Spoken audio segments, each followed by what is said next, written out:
Good morning and welcome. Patriot Radio News Hour. I'm Joe Jaquin, CEO of the Patriot Trading Group, and our toll-free number, 800-951-0592. The website at allamericangold.com.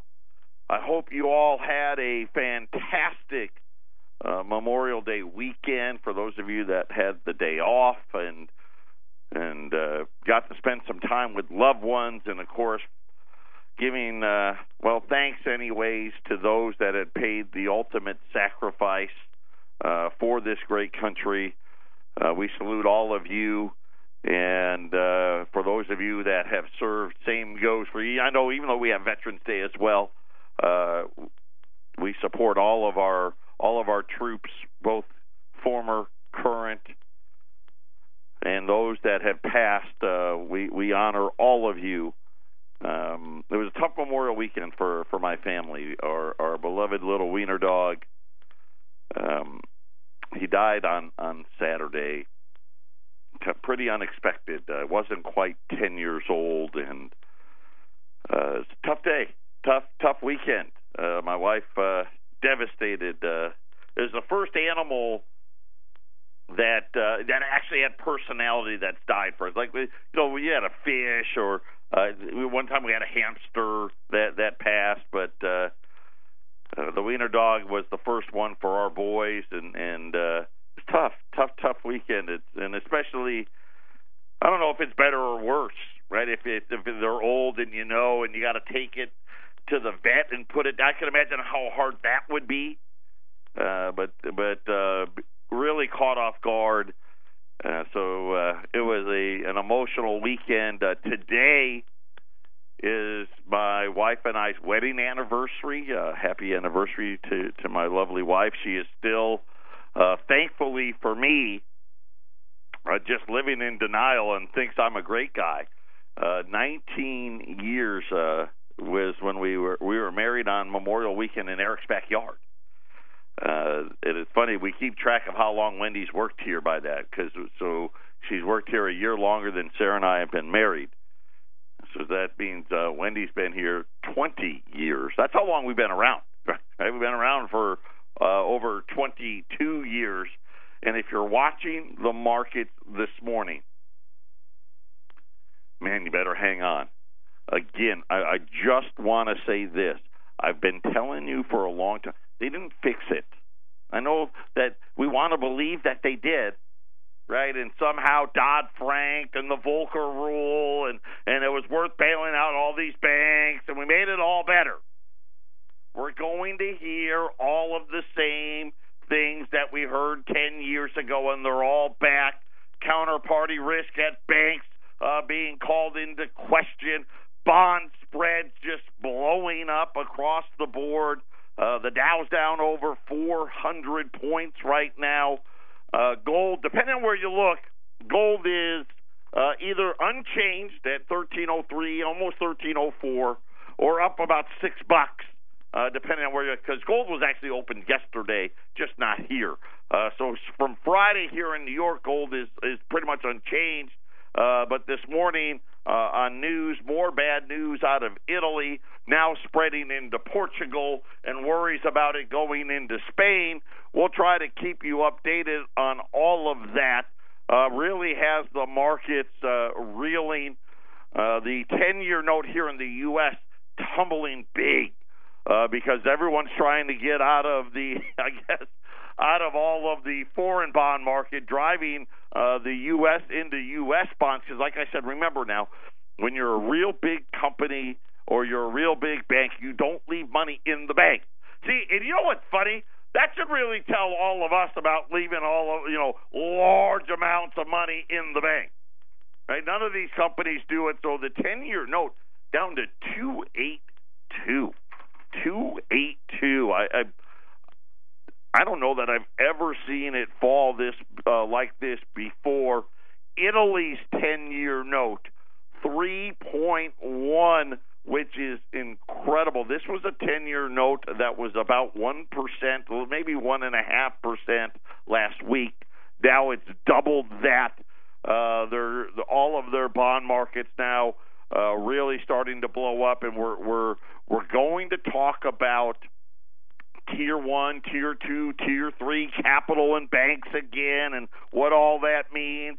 I've got a great article. My oldest son started his summer job today. Yep, he's working for Eric's daughter's husband. He owns Pinkerton Pool and Landscape. He's working that for the summer. A big article out about part-time work out of I believe they're still the nation's largest employer, Walmart, and this will tell you all you need to know about what really is happening here economically and why the jobs numbers don't match what the economy is really about. Someone said over the weekend that we've got A-plus soft data in a B-minus economy. What does that mean for us? What is happening in Europe mean for the United States and everybody else, and what does it mean for your finances? Is this the end of the euro? That's what some people are talking about today. We'll do our best. It's a lot of ground to cover. We're going to do our best. Like I said, big news day. So Dow's down 450 points. The news out of Italy today that they've gone through an election cycle and the wrong people are winning, right? People that necessarily aren't part of the New World Order. They tried to put in a guy that was former head of the IMF, the Italian president did. They were having none of it in Italy. Got the markets going crazy. Patriot Radio News Hour. We'll be back after the break. 800-951-0592. I'm going to tell you, this is what we have. I've got, you know what, Wendy, will you do me a favor? Will you go into the vault? And there's 20s in there. Can you tell me how many are Saints? I know that I have, I want to say, I'm going to, 25 $20 Liberties and maybe 5 Saints. But let's have Wendy check.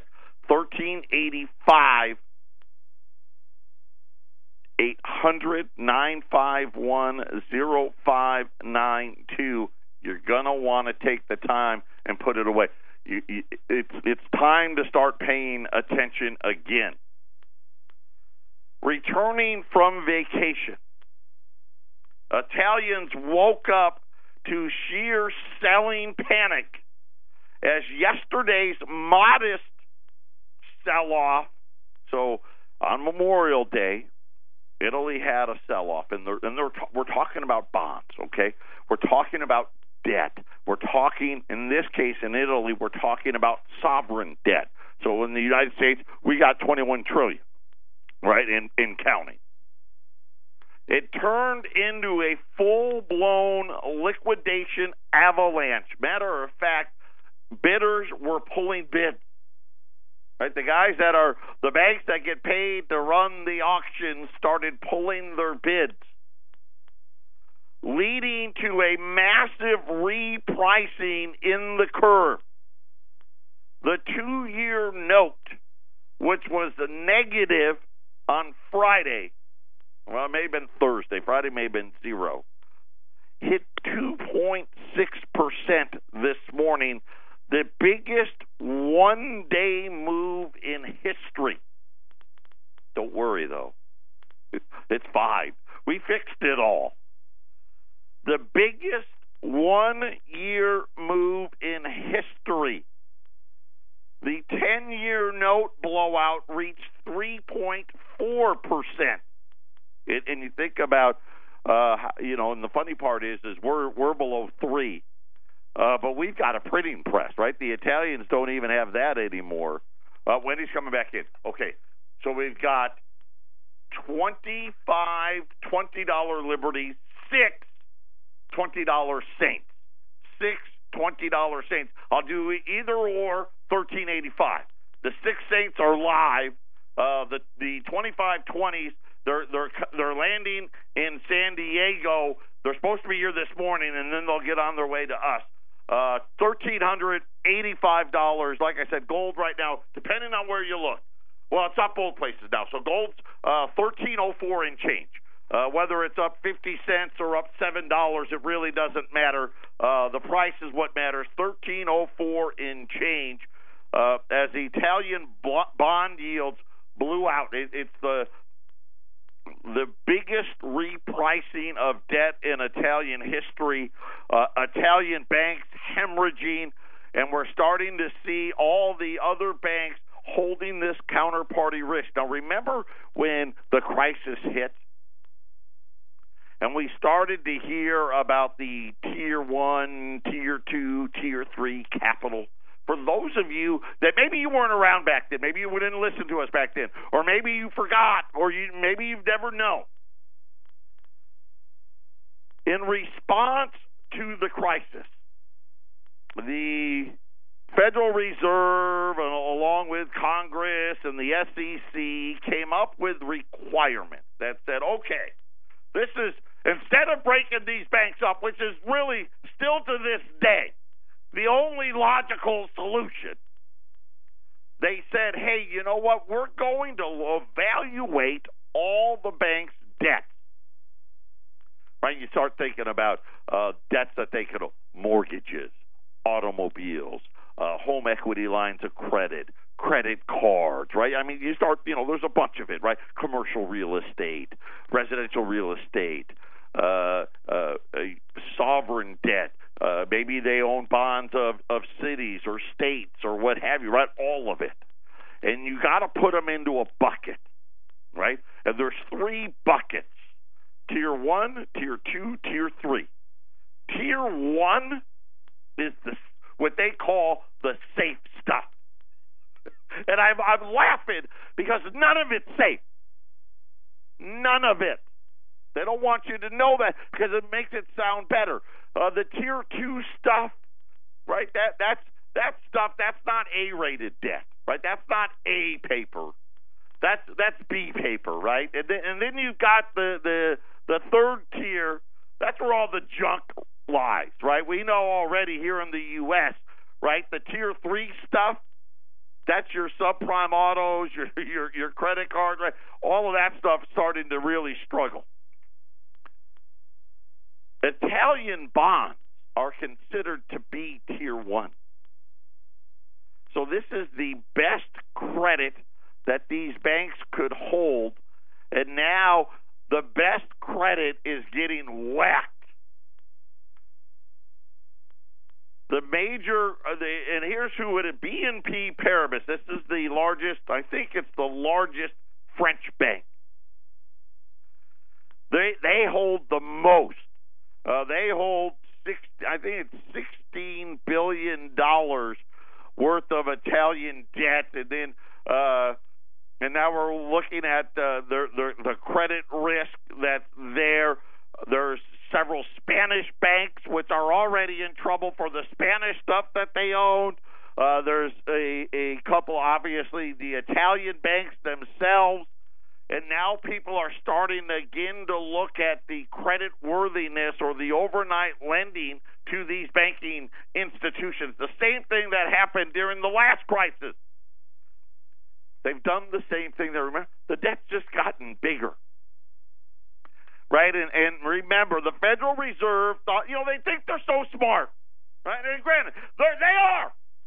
And measured in academics, they're probably some of the smartest people on the planet. They've been trying to convince us all that we can raise rates. It won't cause any trouble. We fixed it. We didn't break up any of the banks. We actually made the amount of debt even worse. Well, they didn't call it worse. They called it bigger. But don't worry, it was better quality. This is the best quality that these banks are holding, and it's blowing up. And you start thinking about the fact that they thought they could raise rates and there would be no consequences. We're starting to see them, aren't we? I mean, think about it. Venezuela, that would have blown up anyway. But here's Argentina, Colombia, Mexico, Turkey, right? India's having problems now. Now we're back to, remember we talked about the pigs. Remember the pigs from the crisis? Portugal, Italy, Ireland, Greece, and Spain. We know about Greece, right? Then they fixed it, and now it's back, right? Portugal and Italy and Spain, and I'm sure Ireland. I haven't seen Ireland yet. I'm sure they're all facing the ramifications of the selling. Deutsche Bank, another one of the banks that's in trouble. Deutsche Bank, I know that they've been laying off thousands and thousands of workers, but they're another one that their credit default swaps are starting to look. We're kind of getting back to the counterparty risk of other institutions not necessarily wanting to lend other banking institutions a lot of money. And Deutsche Bank is already kind of been on the low end of things. And I'm trying to look now. They don't have a ton of Italian exposure. They're not on the bigger side of it. The problem is if this is going to spread to Portugal and to Spain and to Ireland, that we're going to have to keep all of our eyes open. But this is what's driving the market. So if you just are kind of starting to pay attention and you want to know why is the Dow Jones down over 400 points, that is what has happened. It started yesterday and today really picked up steam. But we'll keep it we'll try to keep it together and figure it out. But here's what's happened. The wrong people in Italy won the election. They wanted to do a massive I'll call it a tax break. They wanted to give a big tax break.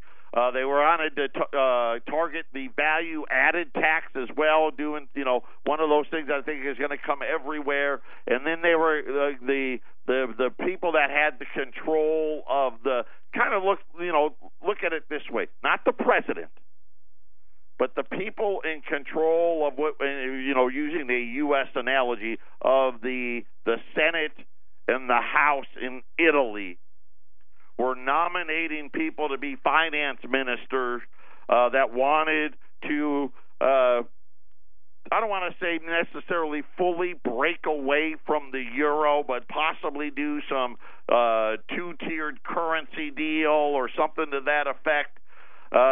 Over the weekend, the president tried to stave it off and nominate a former IMF bank executive into that. This morning, I believe it's now been called for new elections to try to. I don't know if they're going to try to oust the president or new elections in the Congress over trying to put this guy into power, and this is really what's got the markets all worried. And you think about the fact that why should we care? That's Italy's problem, isn't it? And we're starting to understand it's far more than that, because all of it is intertwined. It's all together. And you start looking at the Italian exposure, and you've got banks all over the world that have it. But the problem is it doesn't stop at Italy. Right? We can live with Venezuela. No one really had exposure to that stuff. And Argentina's got to pay 20% interest just to loan money. No one, cares. And who cares about Colombia and Mexico? They're not that big. And, Turkey, well, they're over there trying to get rid of the dollar anyway. And they're doing the gold thing with Russia and China and Iran. And let's not focus on them. But as this thing spreads, you're going to see more and more pressure on the debt markets, and that's the effect that it's having on Wall Street this morning. I think it's one of the reasons why, if you go out to allamericangold.com, the very first article, you've now got Fed governors. This one was Kaplan. You also heard from Bullard about, hey, the fact that we maybe shouldn't be raising Federal Reserve rates much higher. Of course, Kaplan from the Dallas Federal Reserve is saying that the decision for tighter rates is now agonizing. right? And you remember now, they were talking about, hey, we may raise 3 more times. We're going to raise 4 times, and then we're going to raise in 2019. And now they're starting to say, you know what, well, wait a minute. We may need to put the brakes on all of this. I'm not yet there on what we should do. But he said at a conference where the Atlanta Fed president and the Chicago Fed president also spoke, so you had Bostic and you had Evans. So you had 3 different Fed presidents speaking at one event. I think we are going to have quite an agonizing debate for a lot of reasons, including the shape of the yield curve, which got on today's news has gotten extremely flat. Now, I'll have to look. It may be the flattest it's been yet because of the big drop in the 10-year note today. The tensions over the next stage in the Fed's long march to try to normalize rates. Kaplan and a few other policymakers worry that if the Fed raises rates too fast or too far, long-term borrowing costs will fall below short-term costs and lead the United States to recession. I don't even think they've got that kind of power. Patriot Radio News Hour. We'll be back halftime on a Tuesday. This is the Phyllis Schlafly Report, a daily commentary continuing the conservative pro-family legacy of Phyllis Schlafly. Now the president of Phyllis Schlafly Eagles, Ed Martin. The Phyllis Schlafly Report often talks about the outrageous antics of anti-male feminists, but one college is drawing special attention for their recent efforts. Pitzer College of Claremont, California, actually banned men from the school gym for several hours in order to create a safe space for women and gender non-binary students. We've written how feminists often discriminate against men through political correctness and even U.S. law through Title IX, but this outright ban stretches things even further. The event was organized by 2 Pitzer College RAs and sponsored by the resident life staff and the student center itself. The well-known Claremont Independent newspaper dove into this issue. According to the paper, they attempted to inquire of the organizers about why women and non-binary individuals have difficulty exercising with men and if there had even been any incidents in the gym where men had made other genders feel uncomfortable.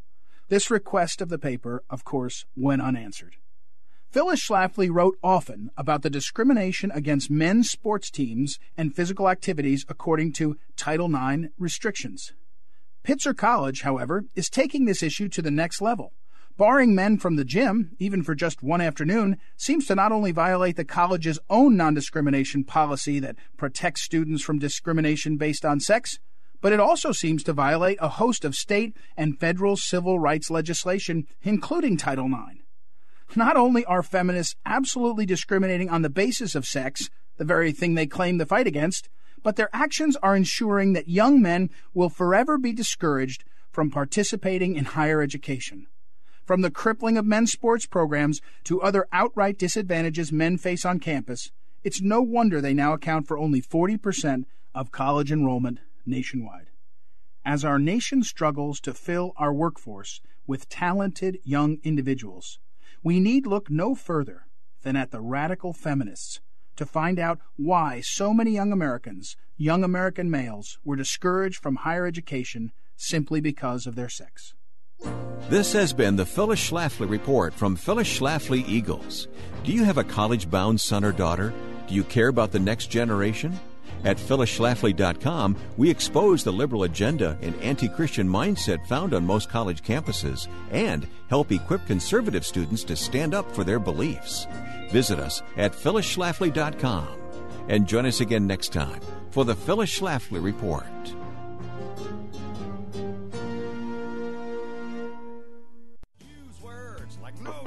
Let's put a little color on this. Could you imagine overnight the amount of interest we would have to pay doubled overnight? That's what just happened to Italy.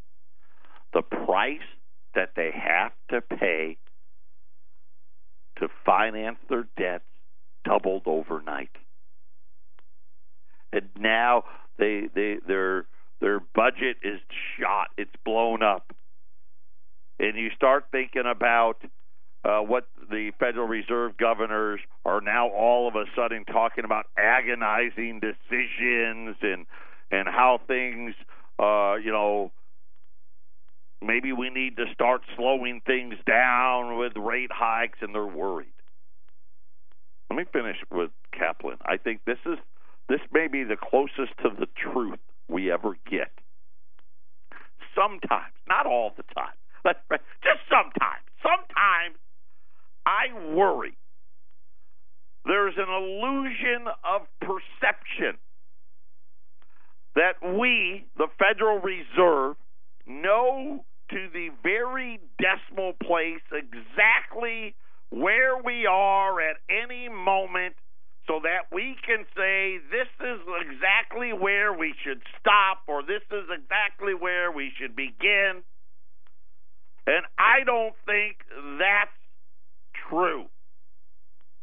Okay, well, let me brush that up a little bit. What he really politely tried to say is, hey, we don't know. The time they know anything is after the fact. Right? That's the only time they really know anything. So, and we're going to get off this European thing, but I want to read to you. And I only bring this up because part of the dupe job that we got sold when they bailed out these banks, when they said, you know what, we're not going to get rid of too big to fail, even though they called the legislature too big to fail. And they put all of these rules in place, and now, right, a bunch of these rules we're getting rid of again, right? Which, quite honestly, I actually agree with. We should get rid of them all. Banks should, if they want to do whatever they want to do, you one of two things. You either say, hey, you're a bank, and you're not allowed to use customer money to make bets, and you got to use your own money to make bets, and you can make any bet you want, but if you go out of business, we're going to shut you down. Period. And oh, by the way, I think we'd be smart enough to say, hey, and oh, by the way, you only can be this big because if we got to shut you down because you're an idiot, we don't want you to take down the whole economy when you go down. I mean, that's pretty simple, right? That way, hey, do what you want, right? You think you know better than everybody else? Go for it. Make as much money as you can. Just know this: if you're wrong, you're out. I'm going to read to you what's got everybody so worried. There's one big reason, and it's funny because it goes right back to when the we fixed it era, right? That 2011, 2012, era where we fixed it now after 3 different quantitative easings, twist and retwist, and all this other stuff they did. The firewalls the Eurozone built to prevent a return of the crisis largely depends on countries being willing to go along with the financial rules that the Eurozone set up. This is why they're never going to make it. This is why this is happening today. Because the Italians get it. They're like, wait a minute. We can't go along with these rules. It's killing us. Let's try to get out of these rules. And they voted for people that wanted to get out of these rules. Now it's going to bring the whole thing down. The rules are very clear on this, said the ECB's vice president. Italy knows the rules. They should perhaps take another close look at them. And this is what is supposed to save us. Not common sense, not doing smart things. No, we're supposed to say we got rules. And everybody knows rules are made to be broken, right? Isn't that the same? 800-951-0592. Italian bond yields blowing out on news that Italy wants to break the rules to the conditions that were put into place after the financial crisis, and now causing concern that the financial crisis is going to make its way back. We'll see what happens. Right? This is a way, though, that they try to control the markets, right? They crush it and then get the people scared, and hopefully they don't go through with it. We'll have to wait and see. Maybe too late. This was a great article. Walmart, the largest employer in the United States. In 2005, 20% of all Walmart employees were part-time. Any guesses on what that number is today? So you think, that's 13 years ago. 20% were part-time. Today, 50%, I wanted to get it right, 50% of all Walmart workers are now part-time. This is what's changed. Remember what I keep telling you about the jobs market, why you got to throw everything away. Every job's part-time. According to the report, 69% of the part-time employees they surveyed from Walmart said they would prefer the stability and greater income of a full-time job. You know, it's so funny. They come out, they love these part-time jobs. Walmart's share of part-time workers well above the industry average, which now even the industry average is above 30. And by the way, it's getting there. I told you about my fries, didn't I? Remember that story? Right? They're getting rid of all the cashiers. They now have, they've got 12 self-checkouts and I think 7 regular checkouts with a person. And now they've got the little handheld devices where you just take it with you when you're shopping and scan it as you're putting it into your shopping cart. And eventually you'll probably get to that. So think about this. We could be seeing the end of checkouts altogether. They said that according to the data, the company converts about 150,000 workers annually from part-time to full-time. Of course, as other full-timers leave. But that's, of course, what the company says. Unfortunately, their employees say, hey, guess what? Over half of us here are part-time. Patriot Radio News Hour. We'll be back after the break. Nissan has announced a 20% reduction in North American vehicles, essentially announcing, hey, we're going to be laying off here in the U.S. North America. Let's face it, the U.S.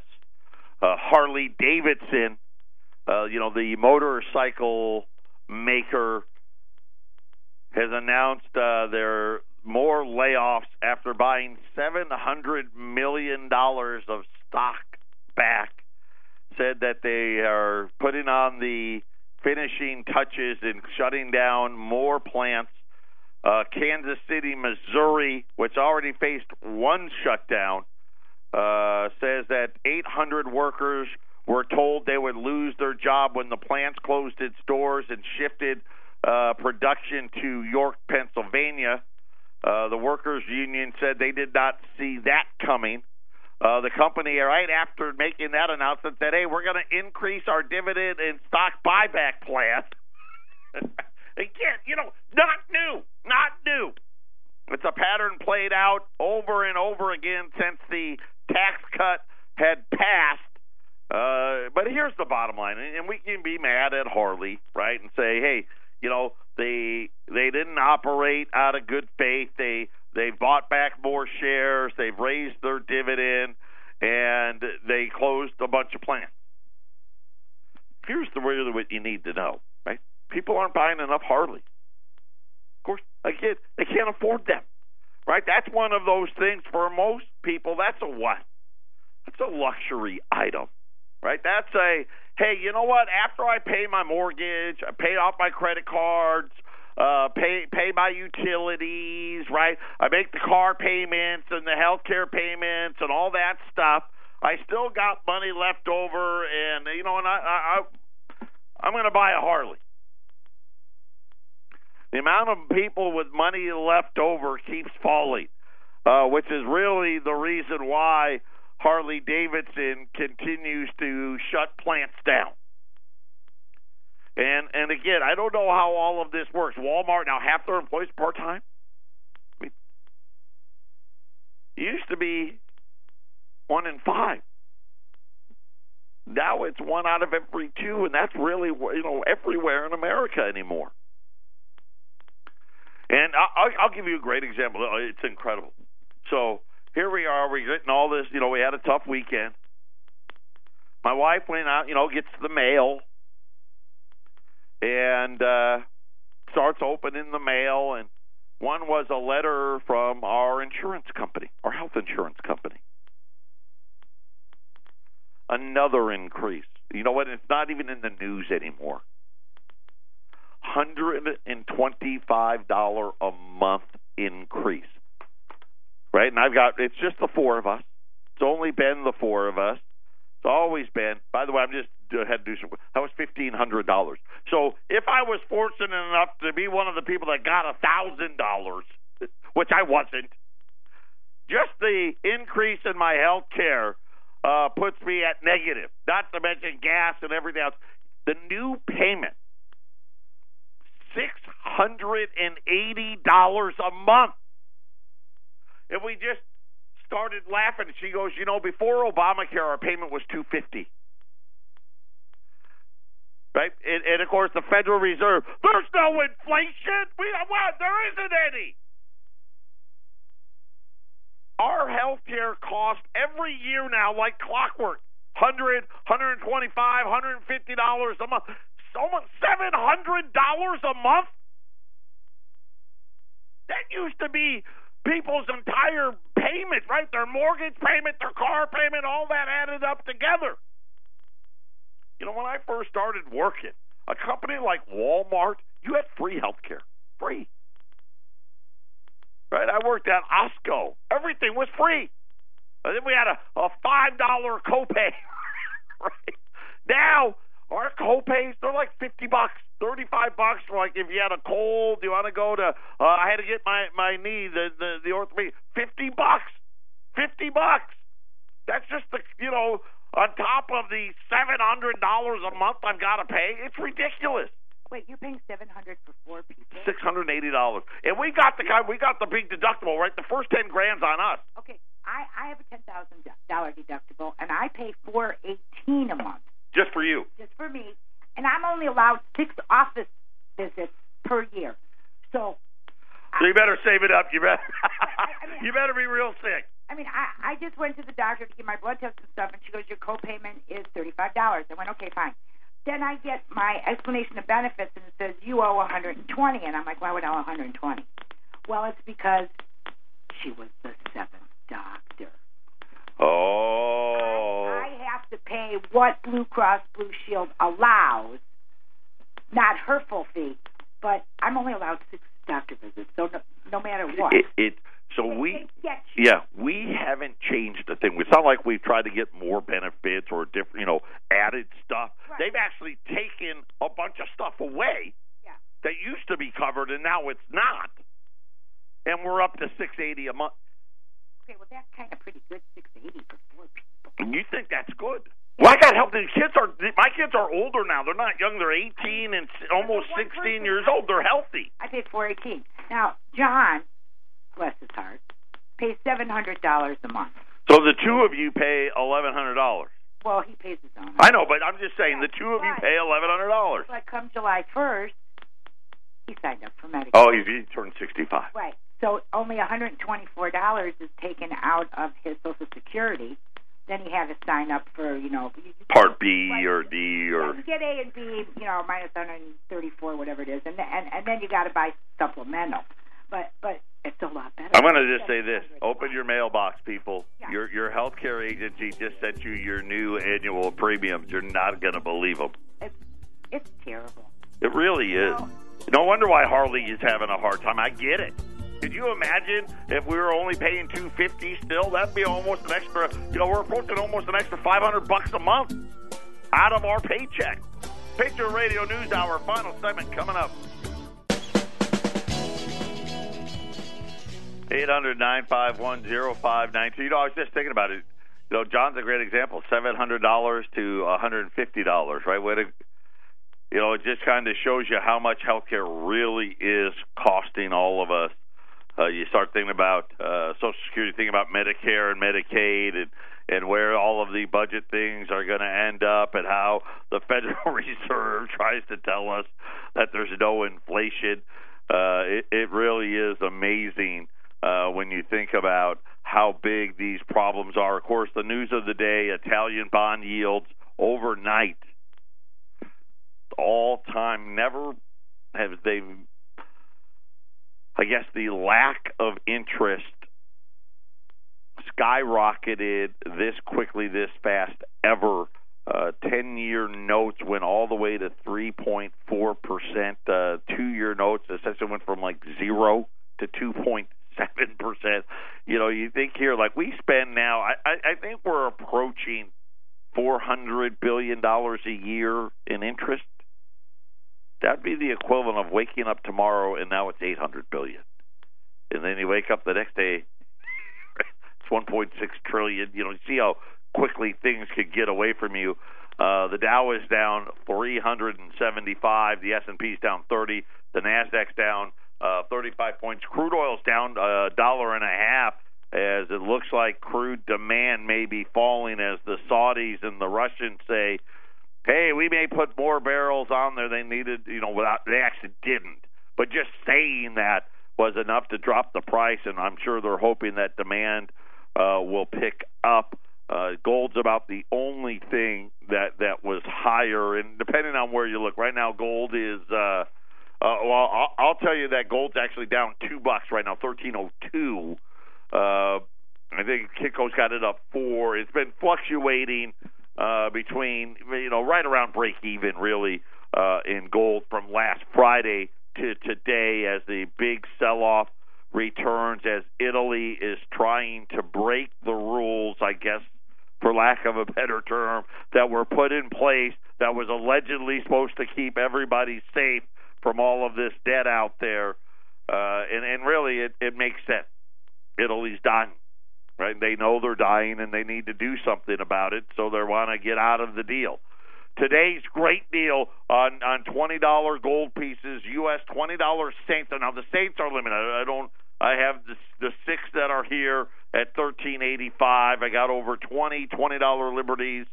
These are the gold pieces, pre-1933, legal, lawful, constitutional tender, the most private way to own gold, meaning you can buy it, sell it, trade it, not have to give out your Social Security number or worry about 1099s.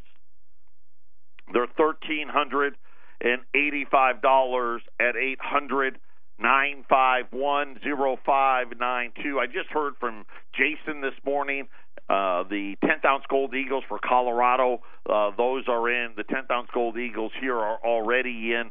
We're expecting the $50 to hit here today or tomorrow at the latest, because it was the holiday. So we'll see. Hopefully it'll be here today, tomorrow at the latest, and we'll just be all caught up everywhere at 800-951-0592. So if you're in Colorado and you're waiting for Jason to be calling you, he should be doing so if he hasn't already. Everyone, take care. Hopefully this calms tomorrow. If not, buckle up your seatbelt. Patriot Radio News Hour. We'll be back tomorrow on a hump day.